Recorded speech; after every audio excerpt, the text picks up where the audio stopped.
ವೀಕ್ಷಕ ಬಂಧುಗಳೇ, ರೇಡಿಯಂಟ್ ಕಥಾಲೋಕಕ್ಕೆ ನಿಮ್ಮೆಲ್ಲರಿಗೂ ಸ್ವಾಗತ, ಸುಸ್ವಾಗತ. ಇಂದು ನಾನು ನಿಮಗೆ ಹಿರಣ್ಯಾಕ್ಷ, ಹಿರಣ್ಯಕಶಿಪು ಮತ್ತು ಭಕ್ತ ಪ್ರಹ್ಲಾದನ ಕುರಿತಾದ ನರಸಿಂಹ ಅವತಾರದ ರೋಚಕ ಹಾಗೂ ಭಕ್ತಿಪೂರ್ಣವಾದ ಪೌರಾಣಿಕ ಕಥೆಯನ್ನು ಹೇಳಲು ಬಂದಿದ್ದೇನೆ. ಈ ಕಥೆಯನ್ನು ಸಂಪೂರ್ಣವಾಗಿ ನೋಡಿ. ನಿಮಗೆ ಈ ಕಥೆ ಇಷ್ಟವಾದರೆ ಈ ಕಥೆಗೆ ಒಂದು ಲೈಕ್ ಕೊಡಿ, ಹಾಗೆ ನಿಮ್ಮ ಬಂಧುಮಿತ್ರನಿಗೂ ಶೇರ್ ಮಾಡಿ. ಹಾಗೆ ನಮ್ಮ ಚಾನಲ್ ಅನ್ನು ಸಬ್ಸ್ಕ್ರೈಬ್ ಮಾಡಿ. ಪಕ್ಕದಲ್ಲಿರುವ ಬೆಲ್ ಬಟನ್ ಒತ್ತಿ ಆಲ್ ಅಂತ ಸೆಲೆಕ್ಟ್ ಮಾಡುವುದನ್ನು ಮರೆಯಬೇಡಿ ಸ್ನೇಹಿತರೆ. ಬನ್ನಿ ಕಥೆಯನ್ನು ಪ್ರಾರಂಭಿಸೋಣ. ಶ್ರೀ ನರಸಿಂಹ ಅವತಾರ ಮತ್ತು ಭಕ್ತ ಪ್ರಹ್ಲಾದನ ದಿವ್ಯ ಚರಿತ್ರೆ. ಯುಗಯುಗಗಳಿಂದಲೂ ಭಾರತೀಯ ಪುರಾಣಗಳಲ್ಲಿ ದುಷ್ಟಶಿಕ್ಷಣೆ ಮತ್ತು ಶಿಷ್ಟರಕ್ಷಣೆಯಗಾಗಿ ಭಗವಂತನು ಅವತಾರಗಳನ್ನು ಎತ್ತುತ್ತಲೇ ಬಂದಿದ್ದಾನೆ.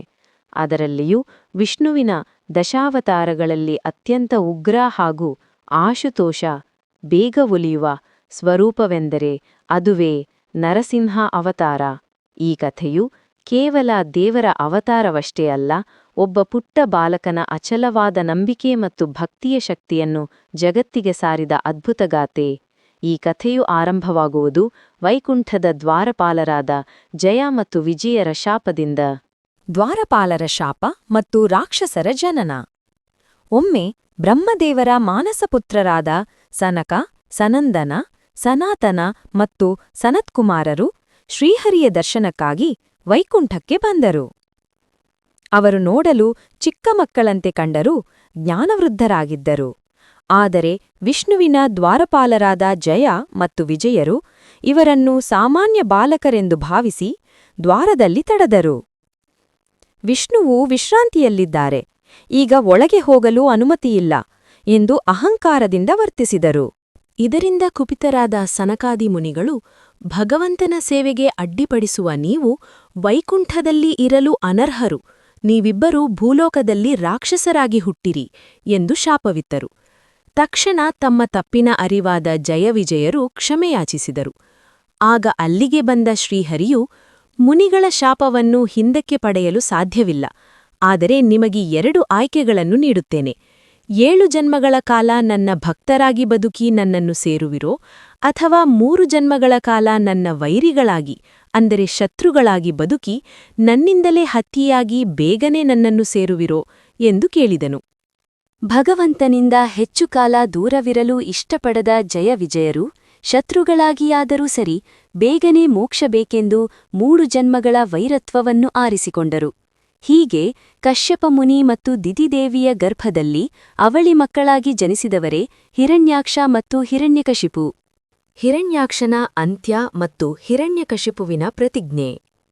ಹುಟ್ಟುತ್ತಲೇ ಈ ರಾಕ್ಷಸರು ಲೋಕಕಂಟಕರಾದರು. ಅದರಲ್ಲಿಯೂ ಹಿರಣ್ಯಾಕ್ಷನು ಮಹಾಬಲಶಾಲಿಯಾಗಿದ್ದನು. ಅವನು ಭೂಮಿಯನ್ನೇ ಚಾಪೆಯಂತೆ ಸುರುಳಿಸುತ್ತಿ ಸಮುದ್ರದ ತಳದಲ್ಲಿ ಬಚ್ಚಿಟ್ಟನು. ಆಗ ದೇವತೆಗಳ ಪ್ರಾರ್ಥನೆಯ ಮೇರೆಗೆ ಮಹಾವಿಷ್ಣುವು ವರಾಹ ಅವತಾರ ಅಂದರೆ ಹಂದಿಯ ರೂಪ ತಾಳಿ ಸಮುದ್ರದ ಆಳಕ್ಕೆ ಇಳಿದು ಹಿರಣ್ಯಾಕ್ಷನೊಡನೆ ಭೀಕರ ಯುದ್ಧ ಮಾಡಿದನು. ಅಂತಿಮವಾಗಿ ವರಾಹಮೂರ್ತಿಯು ಹಿರಣ್ಯಾಕ್ಷನನ್ನು ಕೊಂದು ಭೂಮಿಯನ್ನು ರಕ್ಷಿಸಿದನು. ತನ್ನ ಪ್ರೀತಿಯ ಸಹೋದರನ ಸಾವಿನ ಸುದ್ದಿ ಕೇಳಿದ ಹಿರಣ್ಯಕಶಿಪು ರೊಚ್ಚಿಗೆದ್ದನು. ಅವನ ದುಃಖವು ದ್ವೇಷವಾಗಿ ಬದಲಾಯಿತು. ನನ್ನ ತಮ್ಮನನ್ನು ಕೊಂದ ಆ ವಿಷ್ಣುವನ್ನು ನಾನು ಬಿಡುವುದಿಲ್ಲ, ಈ ಇಡೀ ಜಗತ್ತಿನಿಂದ ವಿಷ್ಣುವಿನ ಹೆಸರನ್ನು ಅಳಿಸಿ ಹಾಕುತ್ತೇನೆ, ನಾನೇ ದೇವರು ಎಂದು ಎಲ್ಲರೂ ಪೂಜಿಸುವಂತೆ ಮಾಡುತ್ತೇನೆ ಎಂದು ಘೋರ ಪ್ರತಿಜ್ಞೆ ಮಾಡಿದನು.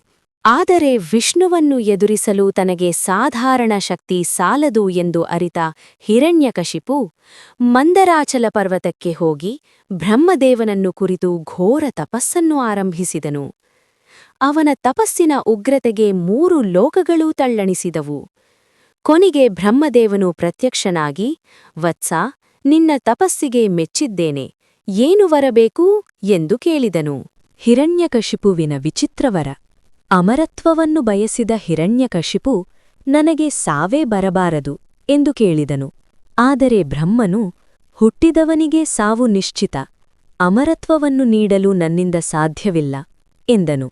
ಆಗ ಬುದ್ಧಿವಂತನಾದ ಹಿರಣ್ಯಕಶಿಪು ಸಾವನ್ನು ಗೆಲ್ಲಲು ಒಂದು ಉಪಾಯ ಮಾಡಿ ವಿಚಿತ್ರವಾದ ಷರತ್ತುಗಳನ್ನು ಮುಂದಿಟ್ಟನು. ಬ್ರಹ್ಮದೇವನೇ, ಹಾಗಾದರೆ ನನಗೆ ಈ ರೀತಿ ವರವನ್ನು ನೀಡು.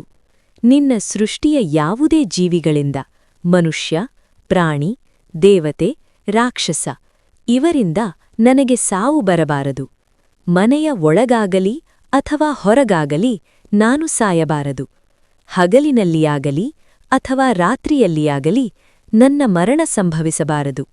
ಭೂಮಿಯ ಮೇಲಾಗಲಿ ಅಥವಾ ಆಕಾಶದಲ್ಲಾಗಲಿ ನಾನು ಸಾಯಬಾರದು. ಯಾವುದೇ ಅಸ್ತ್ರದಿಂದಾಗಲಿ ಅಥವಾ ಶಸ್ತ್ರದಿಂದಾಗಲಿ ನನ್ನ ಪ್ರಾಣ ಹೋಗಬಾರದು. ಬ್ರಹ್ಮದೇವನು ತಥಾಸ್ತು ಎಂದನು. ಈ ವರವನ್ನು ಪಡೆದ ಹಿರಣ್ಯಕಶಿಪು ತಾನು ಅಜರಾಮರ ಎಂದು ಭಾವಿಸಿ ತ್ರಿಲೋಕಗಳನ್ನು ಆಕ್ರಮಿಸಿದನು.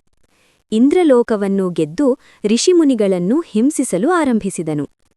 ಓಂ ನಮೋ ನಾರಾಯಣಾಯ ಎಂದು ಯಾರೂ ಹೇಳುವಂತಿಲ್ಲ, ಬದಲಿಗೆ ಓಂ ಹಿರಣ್ಯಾಯ ನಮಃ ಎಂದು ಹೇಳಬೇಕೆಂದು ಆಜ್ಞೆ ಹೊರಡಿಸಿದನು. ಭಕ್ತ ಪ್ರಹ್ಲಾದನ ಜನನ ಮತ್ತು ಭಕ್ತಿ.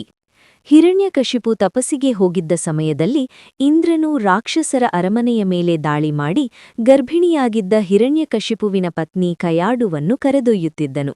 ಆಗ ನಾರದ ಮುನಿಗಳು ಅಡ್ಡಬಂದು ಆಕೆಯ ಗರ್ಭದಲ್ಲಿ ಮಹಾನ್ ವಿಷ್ಣು ಭಕ್ತನಿದ್ದಾನೆ ಎಂದು ಹೇಳಿ ಆಕೆಯನ್ನು ತಮ್ಮ ಆಶ್ರಮಕ್ಕೆ ಕರೆದೊಯ್ದರು.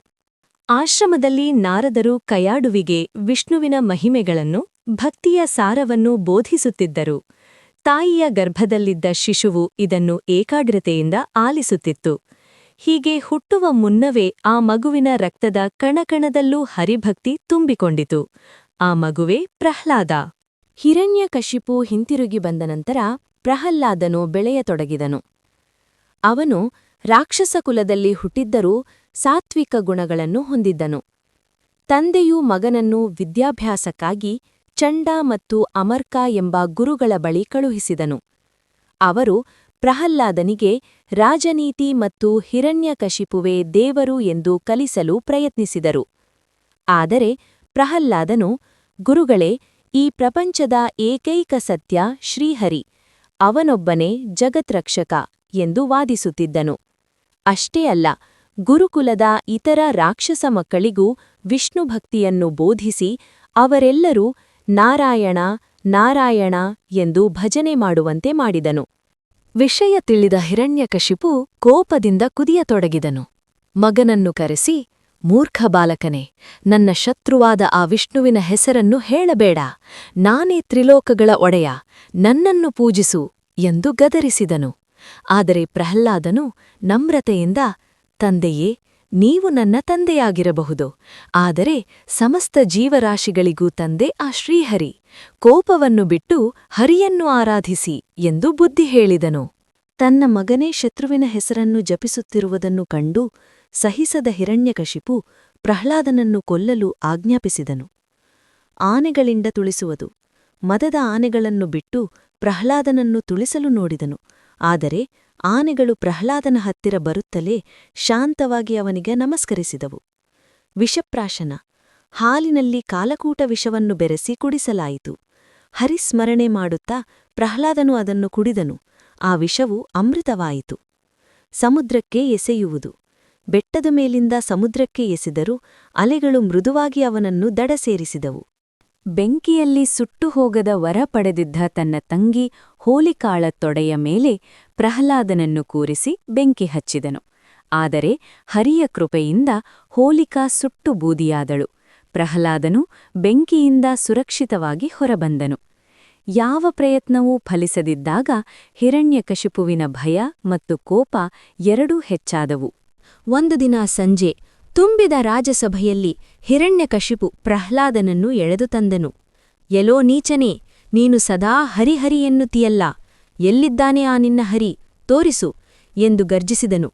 ಪ್ರಹ್ಲಾದನು ಶಾಂತವಾಗಿ, ತಂದೆಯೇ, ಅವನು ಇಲ್ಲದ ಜಾಗವೇ ಇಲ್ಲ. ಅವನು ಕಂಬದಲ್ಲೂ ಇರುವನು, ನಿಮ್ಮಲ್ಲೂ ಇರುವನು, ನನ್ನಲ್ಲೂ ಇರುವನು ಎಂದನು. ಇದನ್ನು ಕೇಳಿ ಅಟ್ಟಹಾಸಗೈದ ಹಿರಣ್ಯಕಶಿಪು ಸಭೆಯಲ್ಲಿದ್ದ ಒಂದೊಂದು ಕಂಬವನ್ನು ತೋರಿಸಿ, ಈ ಕಂಬದಲ್ಲಿರುವನೇ, ಅಲ್ಲಿಯೂ ಇರುವನು, ಆ ಕಂಬದಲ್ಲಿ, ಅಲ್ಲಿಯೂ ಇರುವನು. ಒಂದು ದೊಡ್ಡ ಕಂಬವನ್ನು ತೋರಿಸಿ, ಹಾಗಾದ್ರೆ ಈ ಕಂಬದಲ್ಲಿ ನಿನ್ನ ಹರಿ ಇದ್ದಾನೆಯೇ ಎಂದು ಕೇಳಿದನು. ಖಂಡಿತ ಇದ್ದಾನೆ ಎಂದನು ಪ್ರಹ್ಲಾದ.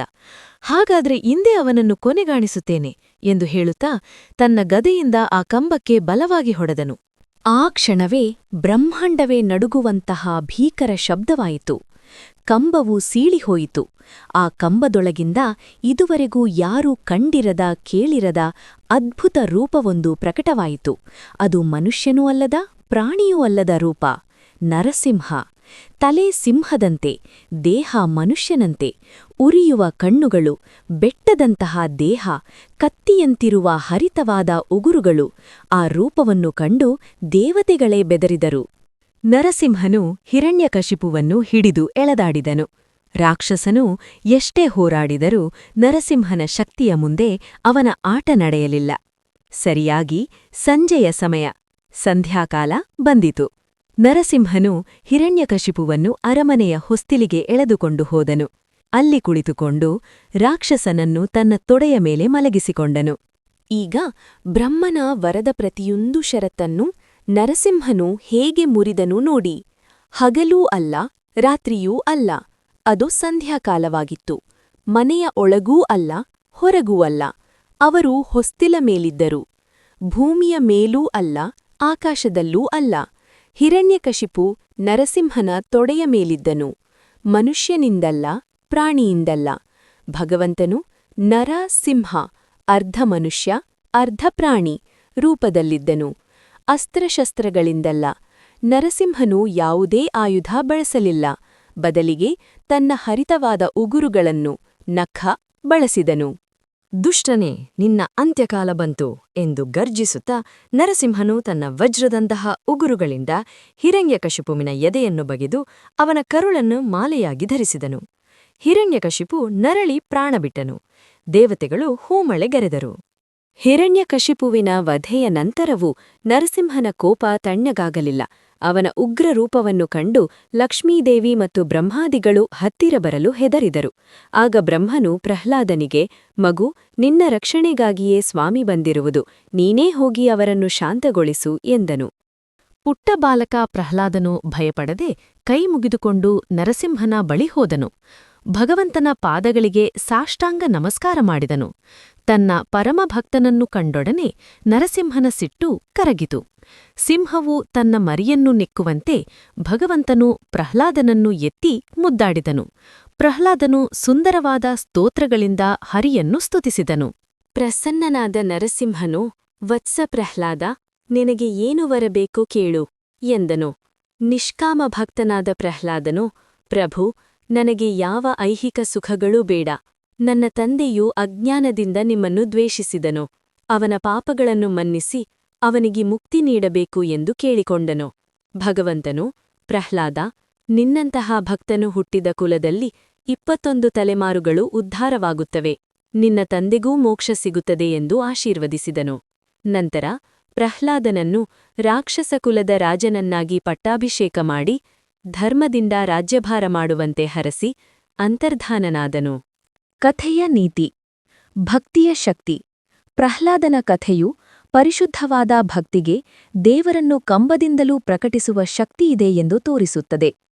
ಸತ್ಯದ ಜಯ. ಅಧರ್ಮ ಎಷ್ಟೇ ಬಲಶಾಲಿಯಾಗಿದ್ದರೂ ಅಂತಿಮವಾಗಿ ಧರ್ಮ ಮತ್ತು ಸತ್ಯವೇ ಗೆಲ್ಲುತ್ತದೆ. ಅಹಂಕಾರದ ಪತನ.